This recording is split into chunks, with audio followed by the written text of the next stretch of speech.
એક સાઈડ તમે સિગરેટ સળગાવો છો અને બીજી સાઈડ તમારું પેનિસ એકદમ બુજાઈ જાય છે. નોર્મલી સ્મોકિંગ તમારું સેક્સ્યુઅલ ફંક્શન કઈ રીતે ખરાબ કરતું હોય છે, એટલે કે એનાથી પ્રીમેચ્યોર ઇજેક્યુલેશન અને ઇરેક્ટાઇલ ડિસફંક્શન કઈ રીતે થતું હોય છે, તો આપણે એ વાતને સમજતા પહેલાં નોર્મલ ફંક્શન સમજીએ. નોર્મલી બોડીમાં ઇરેક્શન આવવા માટે, સેક્સ્યુઅલ ફંક્શન માટે જે ઇરેક્શન આવતું હોય તેમાં સૌથી મહત્વનું હોય છે કે આપણો બ્લડ ફ્લો વધવો જોઈએ પેનિસની અંદર.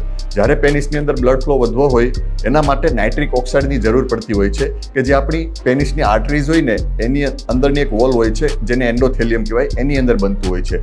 હવે સ્મોકિંગ કરીએ એટલે શું થાય? જ્યારે પણ કોઈ પણ સ્મોકિંગ કરતા હોય એટલે જે એન્ડોથેલિયલ લેયર છે એને ડેમેજ થાય.